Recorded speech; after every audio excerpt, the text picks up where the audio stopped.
क्या हुआ आज फ्लोर पर? अच्छी अच्छी बातें आज आपके नेताओं ने कही और बहुत अच्छी तरीके से अपनी बात रखी, जैसा लोकतांत्रिक देश में होता है, लेकिन सदन के बाहर जो हो गया वो क्या कहलाता है?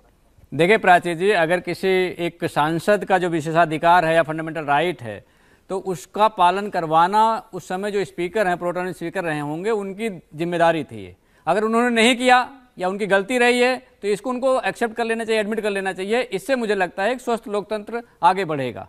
और रही बात जो आप मत विभाजन की, तो मत विभाजन अगर नहीं भी हुआ है तो मुझे लगता है कि दुनिया के नज़रों में एक अच्छा मैसेज इस देश के या दुनिया के सबसे बड़े लोकतंत्र की तरफ से अगर मत विभाजन नहीं भी हुआ है तो उसका एक पॉजिटिव पहलू भी है। तो हमें उस बारे में भी सोचने की जरूरत है। हर बात में कमियां निकालने से मुझे लगता है कि लोकतंत्र मजबूत नहीं होता है। अभी जो बात हुई है कि आने वाले समय में जो हमारे स्पीकर महोदय हैं उनको ये जरूर तय करना चाहिए कि विपक्ष की पूरी आवाज़ जाए और स्वस्थ लोकतंत्र के निर्माण में देश के लोगों की जो आवाज़ है, जो बात है, वो सदन में गूंजनी चाहिए। उदाहरण के लिए आप देखिए कि अभी नीट परीक्षा का पेपर लीक हुआ है, उस पर एक स्वस्थ बातचीत हो और अगर जरूरत हो तो दोबारा से हम नीट का एग्जाम कराएं, इस पर बातचीत होने की आवश्यकता है। देश के युवाओं का सवाल है। ऐसे महिलाओं के सवाल पे अगर हम बात करेंगे तो उस पर हमें बात करने की आवश्यकता है। आज जो आपकी संसदीय प्रक्रिया थी, संसदीय परंपरा थी, उसके निर्वाहन में अगर किसी से कोई त्रुटि हुई है तो उसे एडमिट करके मुझे लगता है आगे बढ़ने की आवश्यकता है। यादव जी, मुझे लग रहा है ना आप सभी लोग मुझे गलत समझ रहे हैं। मैं तो कह ही नहीं रही कि सत्ता पक्ष ने अच्छा काम कर दिया या लोकसभा स्पीकर ओम बिरला जी ने आपकी सुनी कि नहीं सुनी, तो मेरा बहस का विषय है ही नहीं। अभी तो सिर्फ इतना जान रही हूं कि अभिषेक बनर्जी और जयराम रमेश अलग अलग कॉन्टेक्स्ट में बात क्यों कर रहे थे। बहुत अच्छी तस्वीर, खूबसूरत तस्वीर लोकतंत्र की देखने को मिली। मैं तो कह ही रही हूं आपसे, आज जो विपक्ष ने किया वो बहुत अच्छा था, लेकिन सदन के बाहर ये क्या हो गया? ये मतभेद कैसे हो गया? अभिषेक जी एक अपने मेंबर ऑफ पार्लियामेंट की कैपेसिटी में जो बात रख रहे थे कि रूल के मुताबिक ये है कि अगर कोई एक भी मेंबर ऑफ पार्लियामेंट कहता है कि वोट ऑफ डिवीजन होना चाहिए तो उनकी बात क्यों नहीं सुनी गई? ना सुनने का जो अधिकार है वो आपके जो स्पीकर उनके पास है। तो अगर स्पीकर ने नहीं सुनी है तो ये बात स्पीकर से पूछी जानी चाहिए। चलिए एक छोटा सा जवाब दीजिए, फिर जा रही हूं के शर्मा जी के पास। क्या जब आप लोगों की बैठक हो रही थी स्पीकर के चुनाव को लेकर, ये रणनीति तय नहीं की थी आप लोगों ने कि वोट ऑफ डिवीजन मांगना है कि नहीं मांगना है? क्योंकि कल भी एक शाम बैठक हुई थी मल्लिकार्जुन खड़गे साहब के घर पर, तो क्या आप लोगों को क्लियर नहीं था आपके साथियों को कि हम ध्वनि मत से पारित करेंगे या वोट ऑफ डिवीजन मांगेंगे? धर्मेंद्र जी, नहीं, वोट ऑफ डिवीजन तो उस परिस्थिति में मांगा जाता है जब चीजें साफ ना हो, जब हमारे पास पूरा आंकड़ा था कि हम जो है स्पीकर के चुनाव को जीत सकते हैं, तो हम उस पर कैसे चर्चा कर सकते हैं? अगर हमारे पास आंकड़ा नहीं होता तो हम चर्चा करते। ये भारतीय जनता पार्टी के पास आंकड़ा नहीं था तो भारतीय जनता पार्टी को उसको चर्चा करनी चाहिए, एनडीए गठबंधन को करनी चाहिए थी। क्या कह रहे हैं आप धर्मेंद्र जी? एनडीए के पास तो बहुमत था ना।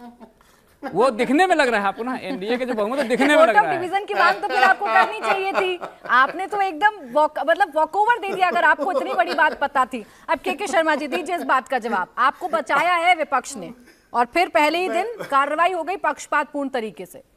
देखिए, मैं हंसने के सिवाय क्या कह सकता हूं। मैं तीनों को सुना और तीनों की बोलती बंद है, कहीं से कहीं जा रहे हैं। तहसीन पूनावाला जी पता नहीं कांग्रेस के सदस्य हैं या नहीं है, लेकिन इनकी बातें सोनिया गांधी को सलाह दे देते हैं, राहुल गांधी जी को, सबको सलाह बांटते फिरते हैं। और अब इनकी बात की मैं वैल्यू करूं या जयराम रमेश जी की करूं, जो कि उनके जो है पदाधिकारी हैं और शायद मीडिया के प्रमुख भी हैं, और वो स्वयं खुले रूप से बस के शर्मा जी एक बात आपसे कहूंगी, राजनीतिक विश्लेषक के तौर पर तहसीन पूनावाला जी मेरे साथ बैठे हैं, पूरे सम्मान के साथ बैठे हैं। अब वो जिसकी भी लाइन लेना चाहते हैं वो स्वतंत्र हैं, तो उनकी लाइबिलिटी पर नहीं, आप उनकी स्वतंत्रता, मुझे उनकी स्वतंत्रता पे कोई प्रश्न सवाल मत उठाइए, अपनी बात लेकिन वो ये कहें, आज कांग्रेस की ओर से ये कहें और फिर एक गलत आरोप लगाएं तो स्वाभाविक रूप से मुझे कहना पड़ेगा। अब आरोप तो प्रोफेसर साहब भी लगा रहे हैं। सुन लीजिए, नहीं कोई आरोप नहीं, मैं तो उन तथ्यों पे बात कर रहा हूँ। अब जयराम रमेश जी की बात को आप सही मानेंगे या तहसीन पूनावाला की, ये तो आपके विवेक पे छोड़ता हूँ, दर्शकों के विवेक पे छोड़ देता हूँ।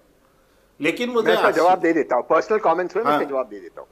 नहीं, कोई जवाब की जरूरत नहीं, मैं आगे अपनी बात कह रहा हूँ। बात पूरी कर दीजिए, तहसीन जी आपके पास नहीं लिखा है, मैं जानता हूँ आप क्या जवाब देंगे, लेकिन मैं यही दर्शकों पे छोड़ रहा हूँ कि जयराम रमेश यानी सही बोल रहे हैं कांग्रेस की ओर से, या उनके जो यहाँ पर ये बैठे बोल रहे हैं ये कांग्रेस की ओर से सही बोल रहे हैं।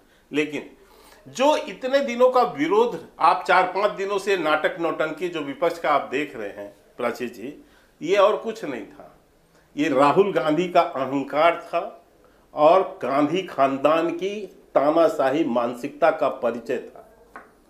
जो इस अहंकार ने आज विपक्ष को इस स्थिति पे लाके रखा है, और इस तरह से आज उनको ये कहना चाहिए कि प्याज छीलने का अवसर फिर से दिया है और आंसू बहाने का। नहीं तो ये बहुत सामान्य था। कल भी हम बार बार कह रहे थे कि आप सहमति तय कर लीजिए, अभी भी आप सहमति बना लीजिए, हम तैयार हैं डिप्टी स्पीकर के रूप में, फिर चर्चा हो सकती है उस संदर्भ में। लेकिन अहंकार इनका जितना था, और बाद में रात तक इनको समझ आ गया कि यह अहंकार तो हम राहुल गांधी का ले लेंगे, लेकिन अंत में जो है हार स्वीकारना ही होगा।